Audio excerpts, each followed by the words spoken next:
Donc shalom, shalom à tous les saints, tous ceux qui prendront la peine d'écouter cet enseignement. Que le Seigneur de gloire, le Seigneur de paix vous bénisse, qu'il vous garde, qu'il vous fortifie dans ces temps difficiles.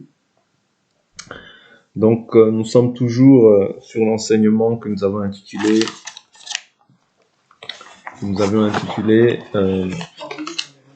Transformé par le renouvellement de l'intelligence.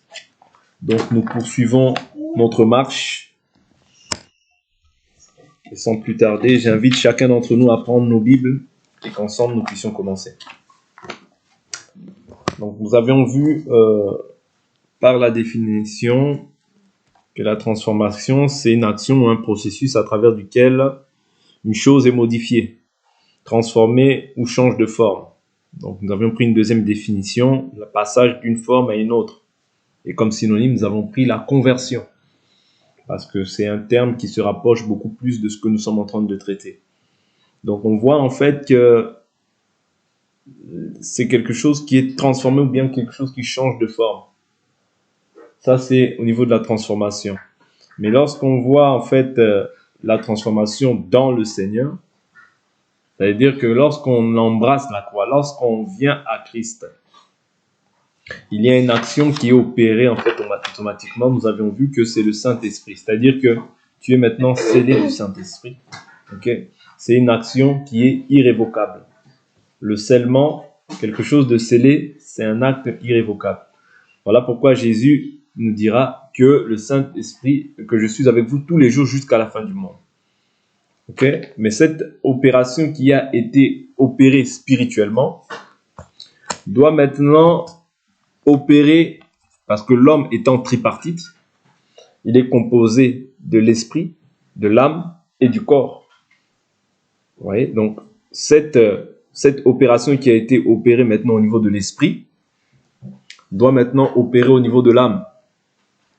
Et l'âme, nous avions dit que c'est le travail que fait les ministres de l'évangile. C'est là qu'on voit en fait la transformation par le renouvellement de l'intelligence. Voilà pourquoi l'Écriture nous dit, Romains 12, versets 2 à 3, nous dit « Je vous exhorte par les compassions de Dieu à offrir vos corps comme un sacrifice vivant, saint, agréable à Dieu, ce qui sera de votre part un culte raisonnable. Ne vous conformez pas au siècle présent, mais soyez transformés par le renouvellement de l'intelligence afin de discerner quelle est la volonté de Dieu, ce qui est bon, agréable et parfait. » Vous voyez, donc, pour qu'il y ait toutes ces choses-là, il faut préalable qu'il y ait une transformation qui soit opérée. Ouais. Et la transformation ne peut pas s'opérer si le Saint-Esprit n'a pas été donné. C'est impossible. Ouais. Si le Saint-Esprit n'a pas été donné, c'est impossible qu'il y ait transformation. Pour qu'il y ait transformation, il faut impérativement qu'il y ait l'œuvre du Saint-Esprit qui est opérée. Ouais. Parce que sinon, ça reste comme sous la loi, par exemple. Parce que sous la loi, qu'est-ce qui se passait? On avait donné les lois aux Israélites, mais les Israélites n'ayant pas l'Esprit de Dieu en eux, ils étaient incapables de pouvoir, en fait, pratiquer la loi de Dieu. Voilà pourquoi, bien qu'ils avaient la loi, mais Paul dit quoi? Paul parle de la loi comme la loi du péché et de la mort. Parce que c'est par la loi qu'il a connu le péché.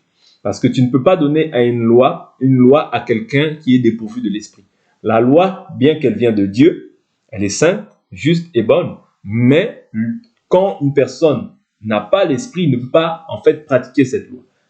Parce que Dieu étant Esprit, vous voyez, Dieu étant Esprit, la personne qui doit aussi pratiquer cette loi doit être aussi spirituelle. Voilà pourquoi Dieu aujourd'hui nous dit « Je ne vous laisse pas orphelin, je viens vers vous ».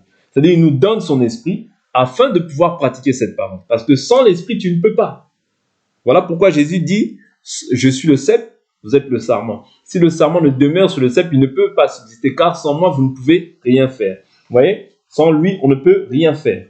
Okay? Donc, il est très important que nous comprenions que au préalable, pour qu'il y ait transformation, pour qu'il y ait une action de changement dans la vie de l'homme, pour que la personne soit métamorphosée ou convertie, il faut impérativement qu'il y ait le Saint-Esprit. C'est-à-dire, c'est la base de la foi. Celui qui n'a pas le Saint-Esprit, la Bible nous dit qu'il ne lui appartient pas. Okay? Si quelqu'un n'a pas l'Esprit de Christ, il ne lui appartient pas. Pourquoi? Parce que pour appartenir à Dieu, il faut maintenant que tu sois revêtu au préalable de son esprit. Et c'est par le Saint-Esprit qu'il y aura opération, transformation, changement. Donc, premièrement, le Saint-Esprit fait une œuvre de transformation dans ta vie, okay, en te donnant sa nature. Ça veut dire, toi qui étais maintenant ténèbres, tu deviens lumière. Toi qui n'étais pas éclairé, tu deviens éclairé. Oui. Je prends les Écritures pour que nous puissions comprendre. Je prends les Écritures. On va prendre des Écritures qui vont nous accompagner afin de comprendre ces choses-là que nous sommes en train de partager. C'est très important de comprendre cela. Comme c'est par le moyen de tels enseignements qu'on comprendra que un religieux ou bien des religions du monde ou bien voilà tous les religieux qui sont à la surface de la terre. Je ne parle pas parce que les religions, quand on parle de religion, on parle des dogmes, des dogmes, des différentes pratiques, des rites, des rituels que les gens pratiquent. Vous voyez, mais toutes ces choses-là ne peuvent sauver. Vous voyez, parce que c'est par le Saint-Esprit qu'une personne peut prétendre être sauvée. Qu'une personne peut prétendre être transformée. Mais sinon, tout changement qui implique simplement l'effort de l'homme, qui implique l'effort d'un individu, ça ne peut rien produire dans la vie de l'homme. Okay? Parce que celui qui apporte la purification, la transformation, c'est le Saint-Esprit. Amen. Ouais.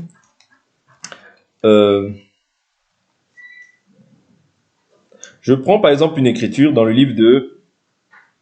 je prends une écriture dans le livre de... 1 Thessaloniciens. 1 Thessaloniciens. Je prends le chapitre 1 au verset 4. Vous voyez, on va prendre des écritures qui vont nous aider. Qui vont nous aider dans ce thème. Pardonne-moi.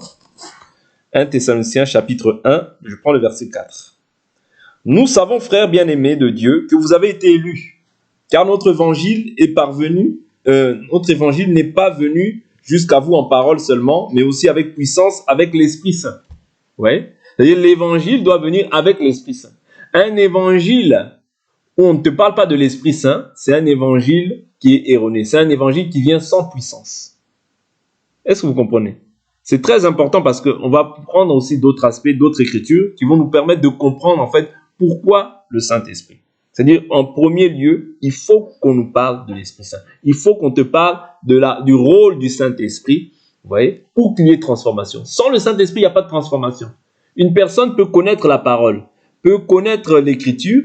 L'écriture sans le Saint-Esprit ne sert absolument à rien. Ok?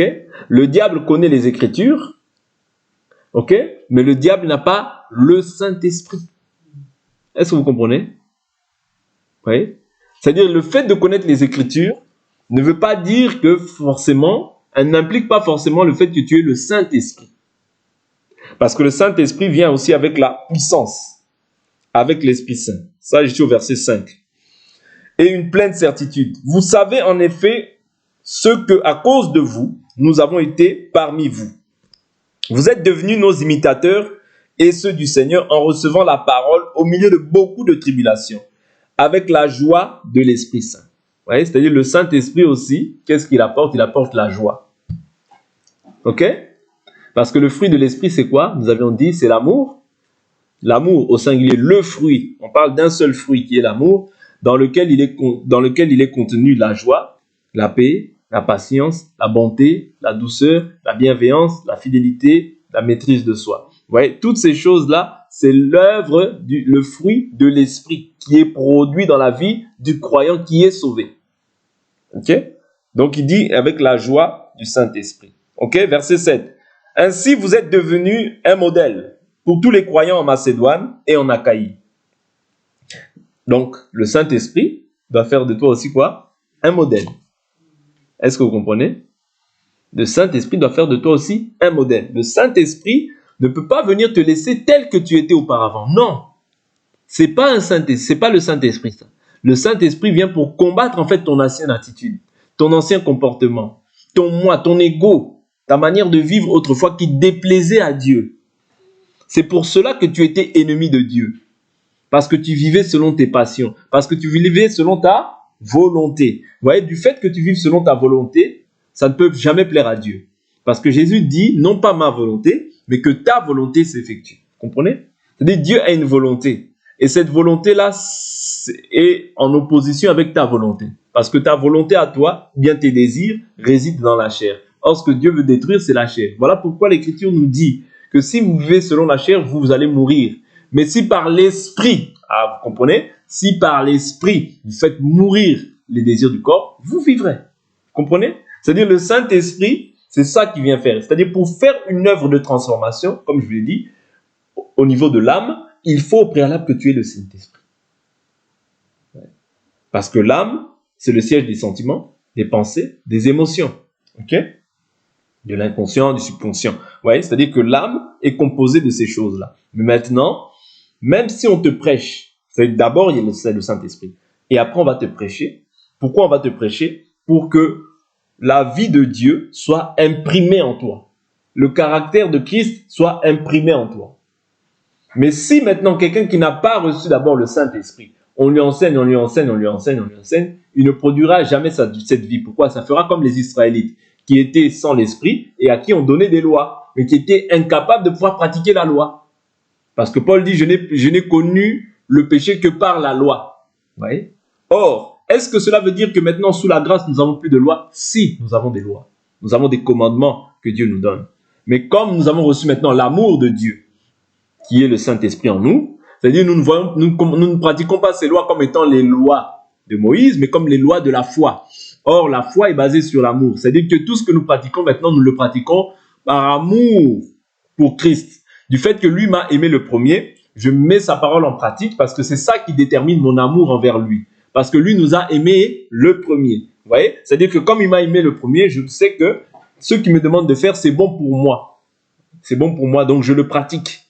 Bien que cela peut s'opposer à ce que moi je veux. Mais du fait que je sache que cela lui plaît et que c'est par là que se trouve mon salut, c'est-à-dire que je le pratique sans le voir comme une loi une loi qu'on impose à la chair. Non. Mais la loi de l'esprit de vie en Christ Jésus. Vous comprenez? Donc c'est très important. Donc il dit, je suis au verset 7. Ainsi vous êtes devenus un modèle pour tous les croyants en Macédoine et en Achaïe. Donc nous devons être des modèles. Oui. Nous devons être des modèles. Ne vous bornez pas seulement à parler. Soyez d'abord ce que vous dites. Oui. Il faut être d'abord ce qu'on dit. Il ne faut pas simplement parler. Il faut être ce que tu dis. Efforce-toi d'abord d'être ce que tu dis avant de parler. Parce que ton comportement parle beaucoup plus que les mots. Oui. Tu peux parler, c'est un fait, mais les gens t'observeront. Mais si tu n'as pas pris la peine de pouvoir d'abord traiter ta vie, traiter ton caractère, tu ne seras pas un modèle et toutes les paroles que tu vas dire seront des paroles en l'air dans la bouche des gens, dans les oreilles des gens. Vous comprenez? Voilà pourquoi nous devons plus avoir des chrétiens modèles que des chrétiens qui parlent. Parce que ce n'est pas par les paroles, par la multiplication des paroles, qu'on va voir réellement que tu as Dieu. Mais c'est par le caractère que tu manifestes. Être un modèle, s'efforcer à être un modèle pour tous les autres. Oui. Qu'on te distingue aux yeux des autres. Même lorsque tu es entouré peut-être des gens qui ne croient pas au Seigneur, mais que toi, par ton caractère, par ton attitude, par tes paroles, par ta douceur, ouais, par la joie que tu dégages, par l'amour que tu dégages, ouais, que tu puisses mettre la distinction. Dieu nous attend beaucoup plus dans le modèle que dans les paroles. Mais aujourd'hui, on est beaucoup plus dans les paroles que dans les modèles. Ouais. C'est pas le fait de parler, c'est pas le fait de beaucoup dire des choses, de connaître beaucoup de choses qui te justifie. Non, c'est la pratique. Et la pratique, on le voit étant, c'est dit dans la marche. Quand tu es un modèle pour ton frère, quand tu es un modèle pour les autres, c'est alors que Dieu est glorifié aussi. Parce que la Bible nous dit que le nom de Dieu est blasphémé à cause de vous parmi les païens. Voilà pourquoi efforçons-nous. Ouais, efforçons-nous d'être des modèles. En foi, en parole. Ouais. Nous, dans la foi, dans la parole, dans notre comportement, dans notre manière d'être avec les gens. La douceur que nous pouvons manifester. Toutes ces choses-là, c'est ça qui a un grand prix aux yeux même des gens de ce monde. Voilà pourquoi la Bible nous dit, auprès des païens, ayez une bonne attitude, afin que là où ils vous calomnient, qu'ils voient vos œuvres bonnes et qu'ils glorifient Dieu au jour de sa visite. Vous voyez? C'est-à-dire que l'attitude, le comportement, le caractère, vous voyez? Ouais, là où les gens critiquent, toi, tu t'efforces à ne pas critiquer.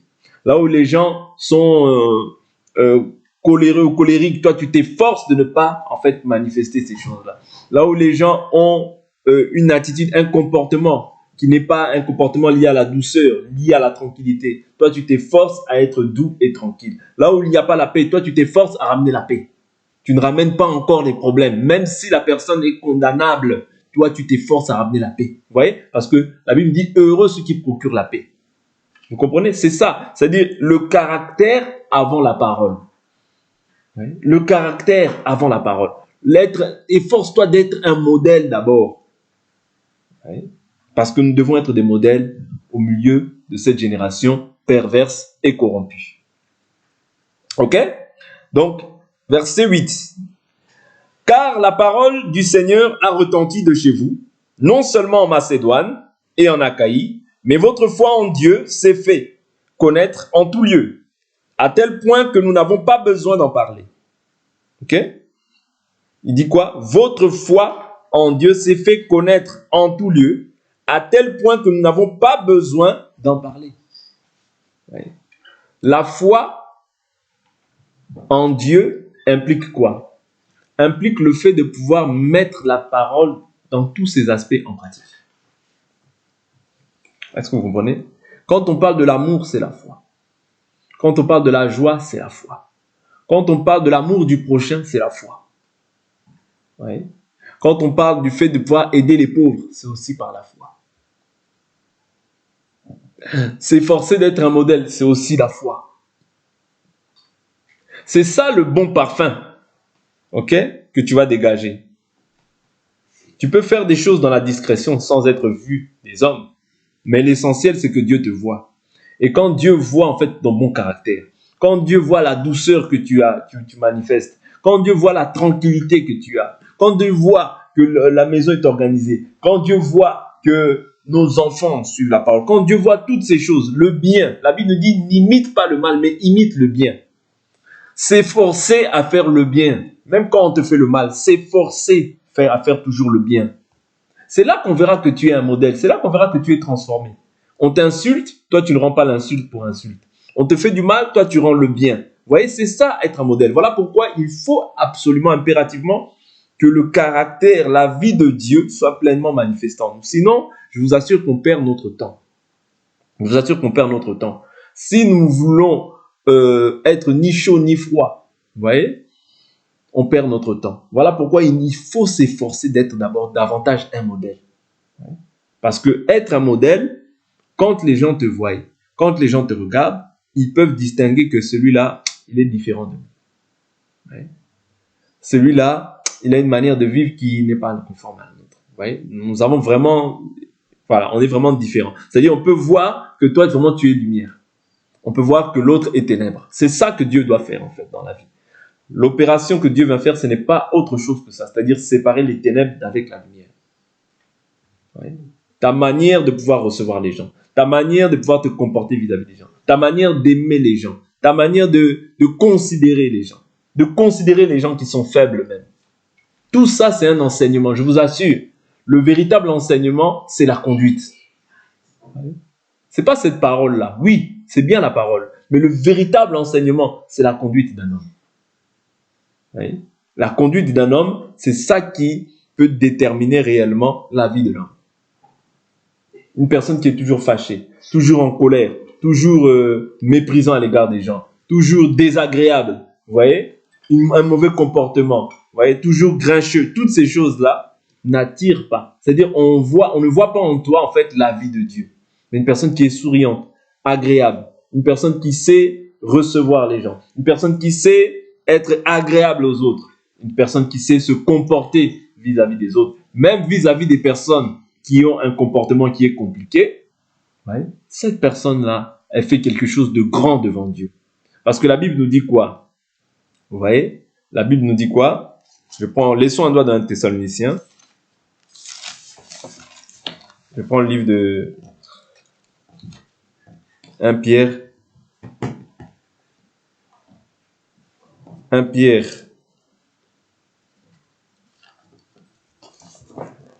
1 Pierre chapitre 1 Pierre chapitre 2. Je prends le verset 16. Comme des hommes libres, sans faire de la liberté un voile qui couvre la méchanceté, mais comme des serviteurs de Dieu. Honorez tout le monde, aimez vos frères, craignez Dieu, honorez le roi. Serviteurs, soyez en toute crainte soumis à vos maîtres, non seulement à ceux qui sont bons et doux, mais aussi à ceux qui sont difficiles. Car c'est une grâce que de supporter des peines par motif de conscience envers Dieu quand on souffre injustement. Quelle gloire, en effet, y a-t-il à supporter de mauvais traitements pour avoir péché? Mais si tout en faisant le bien, vous supportez la souffrance, c'est une grâce devant Dieu. C'est à cela que vous avez, en effet, que vous avez été appelés. Parce que Christ, lui aussi, a souffert pour vous et vous a laissé un exemple afin que vous suiviez ses traces. Vous voyez? Lui qui n'a pas commis de péché et dans la bouche duquel il ne s'est pas trouvé de fraude, lui qui insultait ne rendait pas l'insulte, souffrant ne faisait pas de menaces, mais s'en remettait à celui qui juge justement.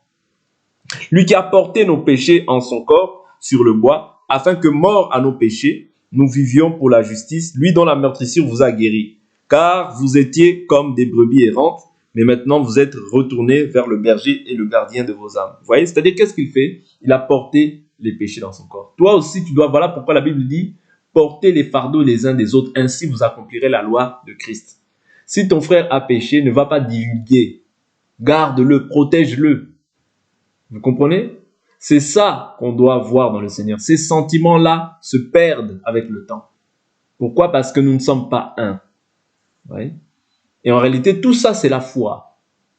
Quand tu as la foi, tu dois porter les péchés de ton frère. Tu dois aimer ton frère. Tu dois honorer les gens. Oui. Quand tu es un enfant, tu dois respecter les anciens. Tu dois respecter même les plus petits que toi. Tout ça, c'est-à-dire il y a des valeurs qu'on avait dans le monde qui sont bonnes, qu'on ne doit pas aussi rejeter étant dans le Seigneur. Ce qui est bon, on le garde. Si tu avais du respect dans le Seigneur, comment, parce que tu es dans le Seigneur, maintenant tu deviens irrespectueux? Non, ça n'existe pas. Quand tu es dans le Seigneur, on doit voir le respect s'accentuer dans ta vie. Faire le bien, ça paye toujours. Quand tu fais le bien, ça paye toujours. Tôt ou tard, le bien que tu fais parlera en ta faveur. Mais lorsque tu t'exerces au mal, Dieu mettra aussi devant toi c'est-à-dire Dieu mettra au-devant de toi une pierre d'achoppement. Exerce-toi au bien. Fais le bien en toutes choses. Parce que le bien, c'est toujours... Le bien vient de Dieu. Le mal ne vient pas de Dieu. Vous comprenez? Donc ici, on voit que c'est par les meurtrissures que nous avons été guéris. Vous voyez? Donc tout cela, Jésus l'a accompli pour que toi et moi, nous puissions être sauvés. C'est de cette manière aussi que toi, tu dois te comporter. Lorsque tu es injuré, tu ne réponds pas par l'injure, mais tu bénis. Lorsque tu traverses des moments de difficulté, tu dois supporter les peines. Tu supportes les frères qui sont faibles. Même ceux qui ont un caractère difficile, supporte-les. Parce que lorsque la Bible nous dit que la Bible nous dit quoi? Quand on souffre injustement. Vous voyez, il dit, car c'est une grâce de supporter des peines par motif de conscience. Envers Dieu, quand on souffre injustement. Tu peux souffrir injustement, même par un frère. Tu peux souffrir, même par une sœur. Elle peut te faire souffrir injustement. Mais toi, ne sois pas injuste dans ton comportement. Parce que toi, tu te soumets à Dieu. Et se soumettre à Dieu, c'est aussi apprendre des fois à supporter les injustices. Mais quand tu souffres, c'est une gloire devant Dieu. Vous comprenez? Tout ça, c'est la foi. Je vous dis la vérité. Voilà pourquoi il faut qu'on soit bien équipé dans la foi. Pour que quand le malheur vient, pour que quand les difficultés viennent, que nous comprenions comment est-ce que nous devons réagir ou bien agir face à la situation que nous traversons. C'est très important. Reprenons 1 Thessaloniciens chapitre 1. Nous sommes au verset 9. Donc nous avons vu que la foi des gens la foi des Thessaloniciens s'est fait connaître à tous égards. Verset 9. L'Écriture nous dit: on raconte à notre sujet quel accès nous avons eu auprès de vous et comment vous vous êtes convertis à Dieu en vous détournant des idoles pour servir le Dieu vivant et vrai. Vous voyez? Lorsqu'on se convertit, Lorsqu'on se convertit, on abandonne forcément quelque chose. C'est-à-dire on se détourne de quelque chose pour pouvoir suivre maintenant une autre voie. Je prenais un chemin, j'abandonne ce chemin, je prends un autre chemin. Ouais. Autrefois, qu'est-ce qu'ils faisaient? Ils se sont convertis à Dieu en se détournant des idoles pour servir le Dieu vivant et vrai. Ça, c'est ce qu'ils faisaient auparavant. Mais aujourd'hui, qu'ils sont convertis, c'est-à-dire qu'ils ont changé de voie, qu'ils ont été transformés, ils suivent maintenant le Dieu vivant et vrai. Autrefois, ils suivaient les idoles. Autrefois, ils suivaient l'amour de l'argent. Parce que l'amour de l'argent, c'est aussi une idolâtrie. Voilà pourquoi, étant dans le Seigneur, tu ne dois pas avoir ces sentiments-là. Si tu as ces sentiments-là, c'est que la transformation peut-être a été effectuée, mais que tu n'as pas encore la connaissance suffisante pour pouvoir comprendre que ces choses-là, c'est aussi une idolâtrie. La Bible nous dit, Jésus nous dira, gardez-vous de toute cupidité, car même dans l'abondance, la vie d'un homme ne dépend pas de ce qu'il possède. C'est-à-dire, je dois me garder de toute cupidité, de l'amour de l'argent, parce que c'est une idolâtrie. Et les idolâtres n'hériteront pas le royaume. Quand Dieu vient, tu dois te détourner de toutes les idoles. C'est-à-dire, même si ton enfant, tu l'aimais jusqu'à en mourir, tu dois abandonner cette confession-là. Même si ta femme, ton mari, tu l'aimais à en mourir, tu dois abandonner cette confession-là. Pourquoi? Parce que ce n'est pas de Dieu. Tu aimeras le Seigneur, ton Dieu, de tout ton cœur, de toute ton âme, de toute ta pensée, de toute ta force. En premier lieu, c'est Dieu.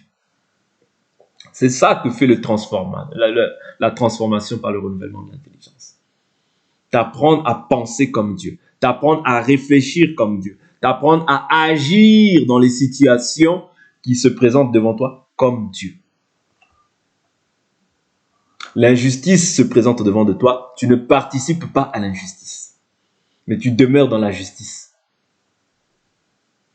Vous comprenez? Mais la justice, comme nous l'appliquons, même si nous devons condamner un cas, parce que nous, je vous ai toujours dit, nous ne condamnons pas les individus, mais nous condamnons en fait les cas qui nous semblent être inconformes à la volonté de Dieu. Mais n'oublions pas aussi d'assaisonner aussi notre langage, c'est-à-dire toujours avoir la compassion, la miséricorde, c'est-à-dire associer, assaisonner ces choses-là avec ces choses, avec la miséricorde, la compassion. Lorsque je juge, mais je juge toujours en disant à la personne, oui, tu as fait tel cas, oui, tu as fait telle chose, oui, tu as mal agi. Repens-toi de cela, mais Dieu t'accorde le pardon. Dieu pardonne. Dieu est riche en bonté, lent à la colère. Vous voyez? Pourquoi je dis ça? Parce que personne sur cette terre ne voudrait être jugé indéfiniment. Vous voyez? C'est-à-dire, quand je juge, je dois aussi avoir en fait cette capacité-là de dire à la personne que oui, tu as fait ça. Dieu n'agrée pas. Mais repens-toi et Dieu te restaurera. Vous voyez? C'est ça, être un enfant de Dieu. C'est-à-dire que comprendre qu'il y a le jugement, mais il y a aussi la compassion et la grâce de Dieu qui peut aussi abonder dans la vie d'une personne qui s'est mal comportée. Okay? Donc c'est ça aussi, se détourner du Dieu, des idoles. Autrefois, je pouvais affectionner quelque chose, mon travail, mes parents, mes frères et sœurs, voilà, toutes ces choses-là avaient une place, la première place dans ma vie. Mais dès lors où maintenant Christ vient dans ma vie, la chose qui doit se faire, c'est maintenant ôter tout ce qui avait, en fait, tout ce qui était semblable à une idole. Parce que Dieu ne peut pas prendre la deuxième place dans ta vie. Dieu doit prendre la première place. Oui? Dieu doit avoir la première place dans ta vie. Et comment est-ce que je sais que Dieu a la première place dans ta vie? C'est quand tu aimes le Seigneur ton Dieu de tout ton cœur, de toute ton âme, de toute ta pensée, de toute ta force. Lorsqu'on te présente l'Écriture, tu ne t'endurcis pas l'Écriture, mais tu fléchis. Là, on comprend que Dieu a la première place dans ta vie. Mais si tel n'est pas le cas, Dieu n'a pas encore la première place dans ta vie. Pour que Dieu ait la première place dans ta vie, c'est quand on te présente l'Écriture que tu fléchis à l'Écriture. Quand on te dit là, tu as mal fait, je m'humilie. Vous voyez? C'est ça, être un enfant de Dieu. Ce n'est pas ramener des raisonnements, ce n'est pas apporter sa philosophie, ce n'est pas résister à la parole. Parce que quand on résiste, on prouve par là que Dieu n'a pas encore pris la première place dans nos cœurs. C'est très important parce que si on comprend en fait c'est quoi aimer Dieu, facilement, on va se détourner des idoles et de l'idolâtrie. Ouais. Parce qu'il y a les idoles, mais il y a aussi l'idolâtrie. Parce qu'il y a des idoles qui siègent aujourd'hui, peut-être qui ne sont pas physiques, mais qui sont dans les cœurs. Ouais. Quel genre d'idole?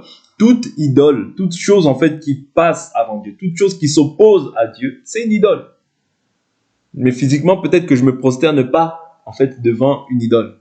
Mais tout ce qui contredit la parole de Dieu et que moi je pratique, que je pratique, c'est une idole. Ouais. Et ainsi, quand j'agis comme ça, je ne suis pas agréable au Seigneur. Vouloir ou pas, je ne suis pas agréable au Seigneur. Pourquoi? Parce que je prouve par mon attitude que je ne l'aime pas de tout mon cœur. Parce que quand tu aimes Dieu de tout ton cœur, tu es prêt à mourir pour la cause de Dieu. Ouais.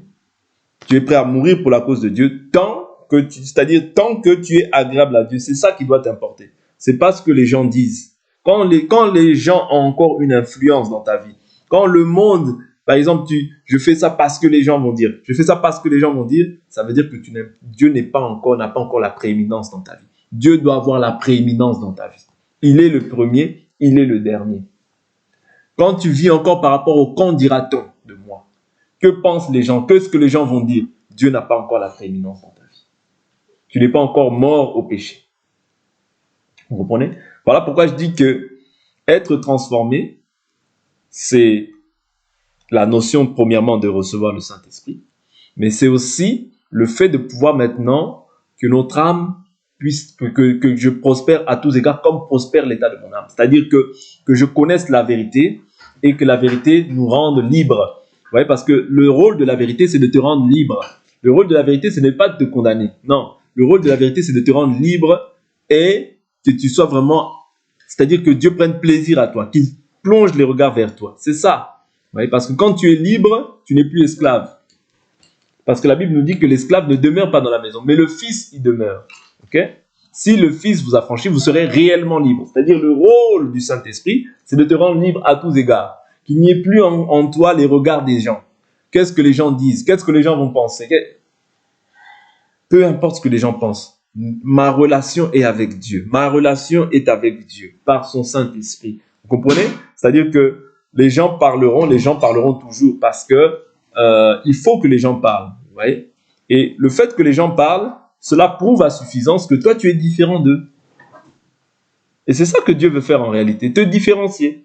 Mais quand tu résistes à la volonté de Dieu, tu prouves que voilà, tu aimes le monde plus que Dieu. Tu aimes le regard des gens plus que Dieu. Vous comprenez? C'est aussi simple que ça. Je finis au verset 10. Donc, comment vous êtes détournés des idoles pour servir le Dieu vivant et vrai, et pour attendre des cieux son Fils qu'il a ressuscité d'entre les morts, Jésus, qui nous délivre de la colère à venir. Vous voyez? Jésus nous délivre premièrement par le Saint-Esprit. Jésus nous délivre secondement, c'est-à-dire dans l'âme, par le travail des Éphésiens 4, apôtres, pasteurs, lecteurs, évangélistes, prophètes. C'est-à-dire par cette parole, il dit sanctifie-les par la vérité, ta parole est la vérité. Ok? C'est-à-dire cette parole, elle a pour rôle, pour but de pouvoir te sanctifier.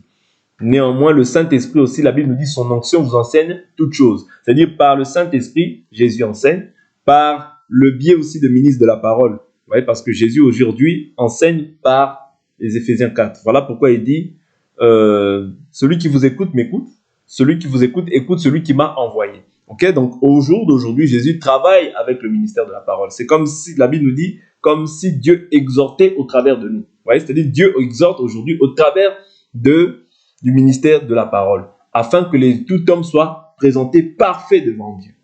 Le rôle, c'est ça. Le but, c'est ça. L'objectif, c'est ça, la mission. C'est que tu sois présenté parfait devant Dieu.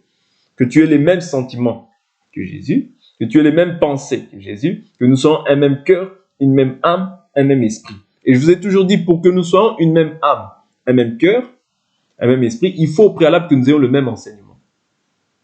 C'est ce que nous avions vu hier dans Éphésiens chapitre 4. Il nous dit, il a donné les uns comme apôtres, pasteurs, docteurs, prophètes, évangélistes, pour le perfectionnement des saints.